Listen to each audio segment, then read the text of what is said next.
Oh, hello guys. Nexa si 11 skin ka. Gusto na kalay ito. Tunahin wish box.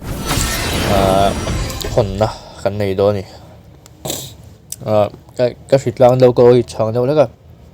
Nếu sẽ chiếm sớm doon nhiều. Nào typing mo. Sila. Even lutila.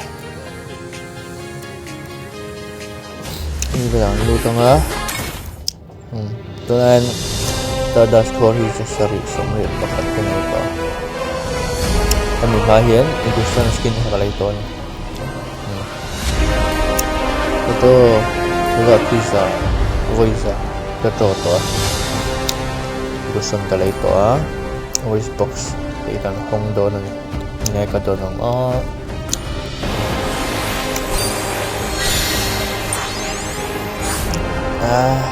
cái gì thôi clot sang hiện point đồng lại đâu vậy ngồi ngang ấy đừng event luôn ông thật về nó tụ collection point thì tầm về được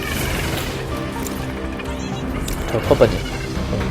screenshot về lúc gì đó môi khóc men và thì khan gusan ka lei to wish box ko tong le ko tuan hai jasari somret pakhasta da story ga nei to Thamuz the annihilator hilai ka tuma nei nakin do la video ko da nga ka lei na ami kan lei le do na ni tuan tuna video ka siam na patu su kan luto na yang tuan Nexa hian mi Thamuz si ka leina ron da le oi tuna hen Thamuz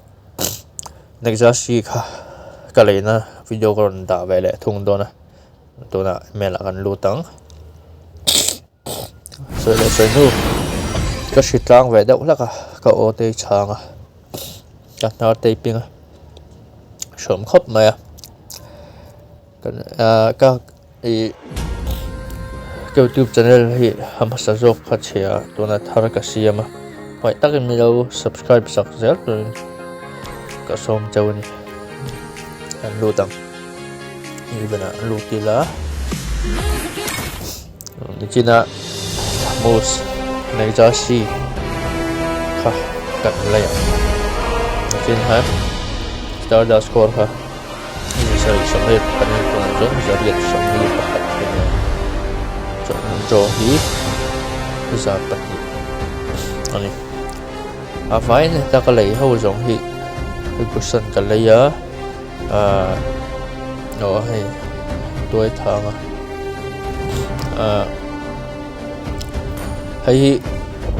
toy sura hi lei ka na masa ge na ala lei thai mi even la lei thai ka rina kala lei ri lo nga Thamuz thar ani wang han lei ka do da wa nan khop ai ko wa chuan mi even bi ga hen ha vaya skin ka lei ka gusan hi first face ma khan ka lei to chuan wish box nen khan clot kha ka dong bo ka tuna Thamuz si kan lei do na ni zariat manani stardust ko crest kan de mai yang chuk zariat manani kan lei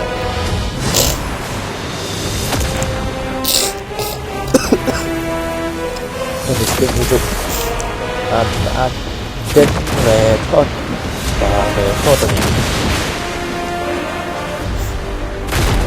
moi kan de kan sang tu collection point kan do screenshot về lokila kan video chu zo le ta der maya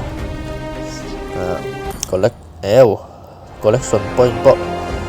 mega collector 4 kan lo tling về to ni lo pui ha này mình sponsor tu ne no tan về mình sponsor tu te chu pa po kan lo tu ka sui po ka ส่วนสมรีปกติโคสตาร์ดัสโคกันเลยนี่กันเลยสวิตที่ไหลเตียงที่ affinity ในไทยนะฮะเนี่ยกันเลยแม็กซินเดี๋ยวนะตรงชัวร์ฟังนะ The weak shall be โปรไฟล์แล้วเนี่ยให้ชุบไปหมดแล้วเนี่ยชุบไม่ได้เลยให้กุศลกันเลยตัวกติตองค่ะตอนทำมูสเนี่ยอะไรใหญ่ต่อบอกว่ากันชัวร์ล่องอ่ะโปรไฟล์ละรูดไว้เลยแล้วไหนทีนี้ล่ะBahaya Zhenghi 67 ini pada dan satu bahaya Indonesia In the relentless flow of time's continuum, champion kan ni meg bukan ini kalau untuk atau kolektor for laut ini betul dia maya bukan kolektor ni kolektor di zona nak kait tangga history em ta phật lậu tụi nó cứ bật chuông lậu ở season này hiện sau cũng dập của Bali ở season bộ cái là đây tấm lậu khóc này mấy xem bạn tiếng về khan nhỉ cái video té mình đầu like cả mình đầu share mình đầu subscribe chấp rồi đi mình đầu view tu té xóm châu nhỉ ồ chúng mình may collection anh em luôn để lúc kia là khi bên tôi đã mình gặp rồi xin lỗi luôn tao giờ là gì Nexa si một tay card thì mình tung về là hộp nó tập nó thở mấy của là để tôi